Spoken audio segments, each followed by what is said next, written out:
আমি বলবো যে চলচ্চিত্র শিল্প এখন অস্তিত্বহীন অবস্থায় আছে। এখনকার শিল্পী, এখনকার তরুণ তরুণী আমার হিসাবে তারা মানে দেয়ার অ্যাহেড অফ দেয়ার এজ। আসসালামু আলাইকুম প্রিয় দর্শক, মানব জমিন বিশেষ সাক্ষাৎকারে আপনাদের স্বাগত জানাচ্ছি। আমি ইব্রাহিম ঈশান। আজকে আমাদের সাথে যিনি আছেন তিনি একাধারে বরেণ্য প্রযোজক, চলচ্চিত্র অভিনেতা এবং রাজনীতিবিদ আশরাফ উদ্দিন আহমেদ উজ্জ্বল। কেমন আছেন? আল্লাহর রহমতে খুব ভালো আছি, সবই আল্লাহর ইচ্ছা। এক সময় পর্দা কাঁপানো মেগা স্টার উজ্জ্বল, বর্তমান ব্যস্ততা কেমন কাটছে? এখন আমি সময় কাটাচ্ছি অ্যাকচুয়ালি আমাদেরকে ব্যবহার করার জন্য তো চলচ্চিত্র শিল্পের সে ধরনের পরিচালক নেই, সে ধরনের কাহিনী তৈরি হচ্ছে না, সে ধরনের সুযোগ সুবিধা হচ্ছে না। আর এছাড়া চলচ্চিত্র শিল্প তো আমাকে যদি প্রশ্ন করা হয় যে চলচ্চিত্র শিল্প কোথায়, তাহলে আমি বলবো যে চলচ্চিত্র শিল্প এখন অস্তিত্বহীন অবস্থায় আছে। সুতরাং প্রথমে তো চলচ্চিত্র শিল্পটাকে আবার সুন্দর করে নতুন করে গুছিয়ে আনতে হবে, তারপরে আমরা সবাই মিলে কাজ করব। সুতরাং এখন আর আমার চলচ্চিত্রে ব্যস্ততা নেই। আমার নতুন আর একটা পরিচয় আছে, আমি রাজনীতি করি, সেই পরিচয়ই এখন ব্যস্ত। চলমান একটা ইস্যু নিয়ে কথা বলতে চাচ্ছিলাম, সেটা হচ্ছে এফডিসির বর্তমান এমডি মাসুমুর রহমান তানি, তাকে নিয়ে নানা অভিযোগ, এমনকি সংবাদ সম্মেলনও করেছিলেন। তো বিষয়টি নিয়ে বিস্তারিত জানতে চাচ্ছিলাম। বিস্তারিত সংবাদ মাধ্যমে আপনারা এটাকে প্রচার করেছেন। বিষয়টা হলো যে উনি আমাদের যে তরুণ ছাত্র জনতা স্বৈরাচারের বিরুদ্ধে আন্দোলন করে যে রক্ত ঝরিয়েছেন, যারা আহত হয়েছেন, যারা নিহত হয়েছেন, তাদের পরিবার পরিজন যেভাবে তাদের সন্তানদেরকে এই বিপ্লবের মাঝে মিলিয়ে দিয়েছেন, সুতরাং তাদের সাথে বেইমানি করে এমন একজন অভিভাবককে এখানে আনা হয়েছে।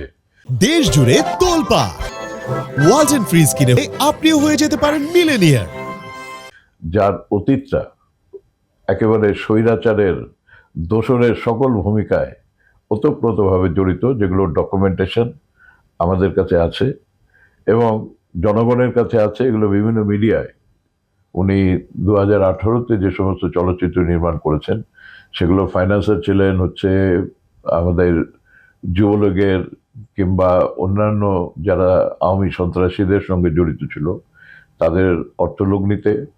এবং এটা যে থিম ছিল সেটা হচ্ছে এই আওয়ামী লীগের যিনি প্রথম দিকের শেখ মুজিবুর রহমান, তার যে ভাষণ ছিল সেই ভাষণটাকে তো নানান রকমভাবে দীর্ঘ 15 বছর 17 বছর এই স্বৈরাচার প্রতিষ্ঠিত করার চেষ্টা করেছে। সেই প্রতিষ্ঠা করার জন্য উনি সহযোগী হিসাবে তার একটি চলচ্চিত্রের মাধ্যমে ভূমিকা ছিল। সেই ভূমিকাটাকে আমি তীব্র নিন্দা এবং ঘৃণা জানাই এবং সেই লক্ষ্যেই আমরা যারা চলচ্চিত্রের সঙ্গে সম্পৃক্ত আমরা তার পরিবর্তন চাই, আমরা তাকে এখান থেকে বিদায় করে দিতে চাই। চলচ্চিত্র সংস্কারের দাবিতে মূলত কথা বলছিলেন, কি কি সংস্কার চাচ্ছেন? আমরা এখন যেটা চাচ্ছি যে বর্তমান সময়ে সারা পৃথিবী এখন গ্লোবাল ভিলেজ। এখন আর কিন্তু অর্থনৈতিক দিক থেকে মুক্তবাজার অর্থনীতি, সংস্কৃতি তো বরাবরই সংস্কৃতি তার আপন গতিতে, আপন পরিবেশনায়, আপন সৃষ্টিতে চলতো, এর কোনো বাউন্ডারি লাইন ছিল না। আর এখন তো আরও নেই প্রযুক্তির কারণে। এবং সেই লক্ষ্যে আমাদেরকে এখন চলচ্চিত্র শিল্প, যে কথাটা আমি একটু আগে বললাম, যে চলচ্চিত্র শিল্পকে আবার নতুন করে সাজিয়ে বর্তমান সময়ের উপযোগী করে নিতে হবে। সেখানে মূল বিষয় যেটা রয়েছে সেটা হলো প্রযুক্তি। এই প্রযুক্তিকে পরিবর্তন করতে হবে, প্রযুক্তির সাহায্য নিতে হবে যদি আবার এই চলচ্চিত্রকে তার নিজের পায়ে দাঁড়াতে হয়। আমি যে কথাটা বলতে চাচ্ছি যে আমাদের দেশে যখন অ্যানালগ সিস্টেমে আমরা যারা ছবি বানিয়েছি, সেটার সর্বোচ্চ পর্যায়ের আমরা কিন্তু বেনিফিশিয়ারি।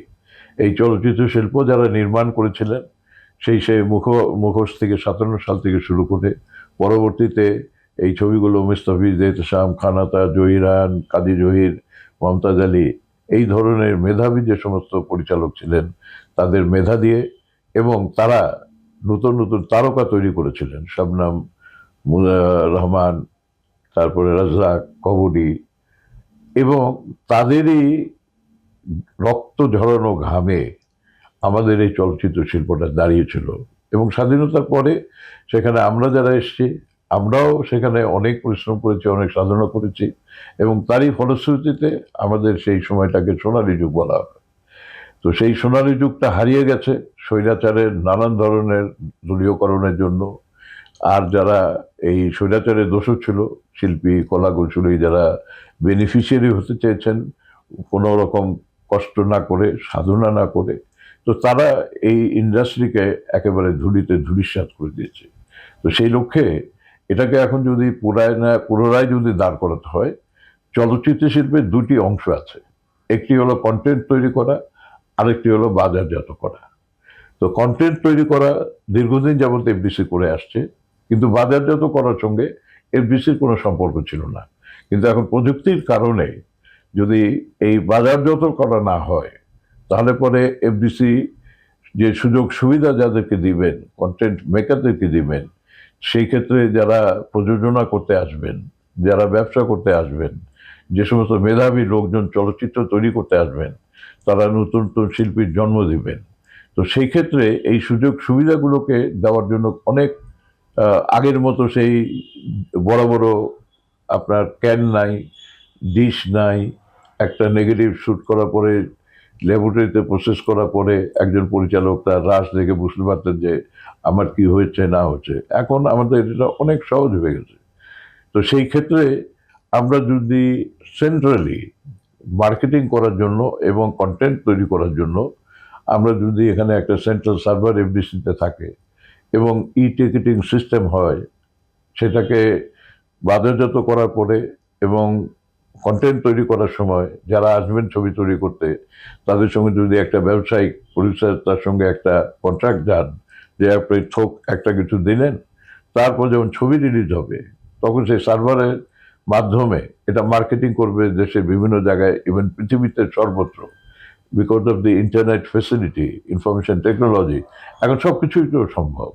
তো এই দুটি জায়গায় এটা ডিটেল ওয়ার্কআউট করতে হবে। আমি এখন তাৎক্ষণিকভাবে সামান্য বললাম যে মার্কেটিং এবং কন্টেন্ট মেকিং দুটো জিনিসই সেন্ট্রালি এফডিসিকে দায়িত্ব নিতে হবে, এবং সেখানে এই সুযোগ সুবিধাগুলোকে দিতে হবে।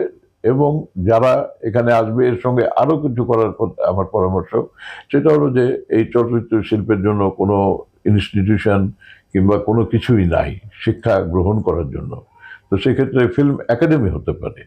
দেশে যদি শিল্পকলা একাডেমি থাকে, বাংলা একাডেমি থাকে, শিশু একাডেমি থাকে, তো সেক্ষেত্রে আমাদের চলচ্চিত্র একাডেমি থাকবে না কেন? কারণ এখন তো হলো এই যুগটাই চলছে হলো মিডিয়া, ফিল্ম এবং নাটকের মাধ্যমে।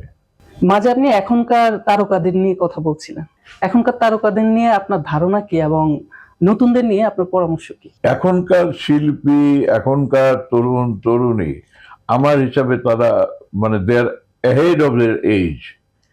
মানে হলো তাদের যে আইকিউ, তাদের যে intelligence level, because of the প্রযুক্তি, তারা এই প্রযুক্তির মাধ্যমে খুব অ্যাডভান্স হয়ে যাচ্ছে তাদের সমস্ত ব্রেইন পাওয়ার। তো সেই ক্ষেত্রে আমি ভীষণ আশাবাদী যে চলচ্চিত্র, বিশেষ করে তারুণ্যের বিচরণ ক্ষেত্র। আমিও যখন তরুণ ছিলাম তখনই তো নায়ক ছিলাম। আমি যখন তরুণ ছিলাম তখনই আমার জনপ্রিয়তা ছিল।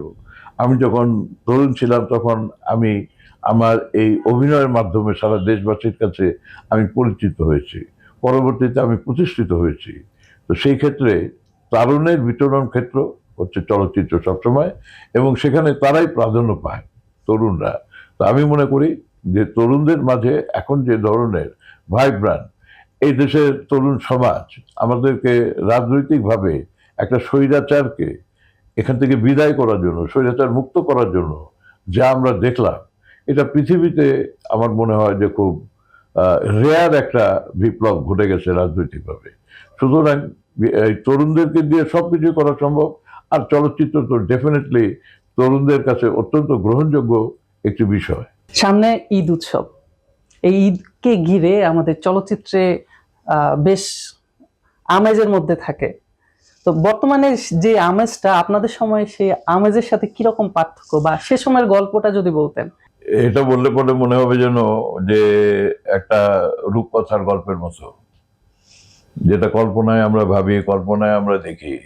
তখন তো ঈদ মানে হচ্ছে অনেক ছবি রিলিজ হতো, এবং সেটা আমাদের প্রত্যেক সপ্তাহে যে ছবি রিলিজ হতো সবগুলোকে ছাপিয়ে একটা মহা ঈদ আনন্দ তৈরি হতো। আমাদের এখানে যখন যে ছবিটা রিলিজ হতো, আমাদের গুলিস্তান এবং কাকরাইল এখানে চলচ্চিত্রের মূল ব্যবসা কেন্দ্র ছিল চলচ্চিত্র সব অফিস। সারা বৃহস্পতিবার শুক্রবারে ছবি রিলিজ হতো, সারাদিন সেখানে মানুষের আনাগোনা, সারাদিন সেখানে সমস্ত চলচ্চিত্রের সিনেমা হল মালিকদের আনাগোনা, সেখানে এই ছবির ব্যবসা হওয়া, লেনদেন করা, পাশাপাশি এফডিসি সারা রাত খোলা থাকতো।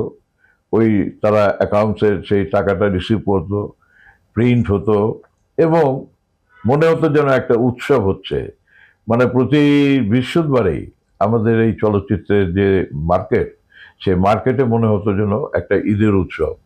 আর ঈদ হলে সেটা তো মহা উৎসব হতো, একসঙ্গে অনেক ছবি, এবং প্রত্যেকেই সেই ঈদের ছবি নেওয়ার জন্য সারা দেশের মানুষ ছবি দেখার জন্য বসে থাকতো। মানে সেমই খাবো কিংবা কোরবানির মাংস খাবো, এই দুটো ঈদ, সেই ঈদের মাঝে অন্যতম একটা বাজেট থাকতো যে আমরা সবাই মিলে ছবি দেখব। তো সেই সমস্ত দিন এখন শুধুই স্বপ্নের দিন। এগুলো নিয়ে কল্পনায় করা যায়, বলা যায়, কিন্তু এটা তো আমরা যারা দেখেছি এবং সেটার আমরা সুযোগ সুবিধাও পেয়েছি। আমি তো বিশেষ করে আমার প্রায় ছবি, আমি যখন 80-র দশকে আমার ইমেজটা চেঞ্জ করি রোমান্টিক থেকে, আমি অ্যাকশন হিরো হই, নালিশ, নসিব, আমি ওস্তাদ, নিয়ত, উসিলা, এই ধরনের ছবি যখন করি, এগুলো প্রায় সব ছবি আমার ঈদেই মুক্তি পেয়েছে। এবং সেই কারণেই বলছি যে সেই ঈদের যে সমস্ত আমেজ ছিল, সেটা শুধুমাত্র তো একজন নায়ক নায়িকার আমেজ ছিল না, গোটা ফিল্মের যে টিম, তিনারা টেকনিশিয়ান, যারা আর্টিস্ট, যারা সাংবাদিক, পত্র পত্রিকায় প্রচার প্রসার, রেডিওতে, টেলিভিশনে, সর্বত্র এগুলোর অ্যাডভার্টাইজমেন্ট চলতো এবং সেগুলোর মাধ্যমে সারা দেশেই মনে হতো যে একটা চলচ্চিত্রের উৎসব চলছে। কিন্তু বর্তমানে যেটা হয়েছে, এটা বিকজ অফ যে কথাটা আমি আগেই বললাম, যে প্রযুক্তির কারণে যে প্রতিযোগিতা ফেস করেছি আমরা। প্রথমে ভিসিআর আসলো, সেই ভিসিআরকে ফেস করতে হলো, সেখানে চুরিচামারি হতো। তারপরে ধীরে ধীরে সিনেমা হল কমতে শুরু করলো, মাঝখানে কিছুটা অশ্লীলতা আসলো ছবিতে, এরপরে আরও কমে গেল। তারপরে তো প্রযুক্তির এমন প্রসার হলো যে সমস্ত বিনোদনটা মানুষের হাতের মুঠোয়, হাতের মধ্যেই ছবি দেখে, হাতের মধ্যেই গান বাজনা শোনে, হাতের মধ্যেই নাটক দেখে। আমি বলছি স্মার্টফোনের কথা, ইন্টারনেটের মাধ্যমে। তো সেই কারণে আমাদের সেই যে তাদের সঙ্গে ম্যাচ করে, তাদের সঙ্গে সেই প্রযুক্তিকে ব্যবহার করে একটা পর্যায়ে যে আমরা নতুন করে একটা নতুন অধ্যায়ের সূচনা করব, সেই সুযোগটা আর আমরা ট্রানজিশন পিরিয়ডে ওটা আনতে পারিনি। এটার জন্য আমরা সবাই ব্যর্থতায়, মানে আমি বলবো আমাদের সবার ব্যর্থতা, কারণ আমরা ঠিক বুঝতে পারিনি যে এই প্রযুক্তি এইভাবে মানে আক্রমণ করবে সমস্ত, মানে তথ্য সম্প্রচার, বিনোদন সর্বক্ষেত্রে। এটার সঙ্গে তাল মিলিয়ে আমরা চলতে পারিনি। পৃথিবীতে অন্যান্য দেশে শিক্ষিত যারা এইসব বিষয়ে তারা সেটাকে টেক ওভার করেছে এবং সময়ের সঙ্গে তারা তাদের নিজেদের এই যে কন্টেন্ট মেকিং থেকে শুরু করে, প্রচার থেকে শুরু করে, প্রদর্শন থেকে শুরু করে সব কিছুর মধ্যে পরিবর্তন আনতে পেরেছে। আপনাকে অসংখ্য ধন্যবাদ আমাদেরকে সময় দেওয়ার জন্য। আমিও মানবজমিকে ধন্যবাদ জানাচ্ছি, আপনাকে ধন্যবাদ জানাচ্ছি যে আপনারা আমাদের মতো যারা আমরা পুরনো, তাদেরকে যে মনে রেখে আমাদের কথাবার্তা বর্তমান প্রজন্মকে, আমাদের সময়ে যারা ছিল তাদেরকে, এবং সেই সঙ্গে এই আমাদের যে আগ্রহ যে আমরা চলচ্চিত্র শিল্প থেকে চলে যাইনি, আমরা আবার চলচ্চিত্র শিল্পে কাজ করতে চাই এবং সেই শিল্পটাকে গড়ে তৈরি করে আবার আমরা আমাদের কর্মক্ষেত্র করতে চাই।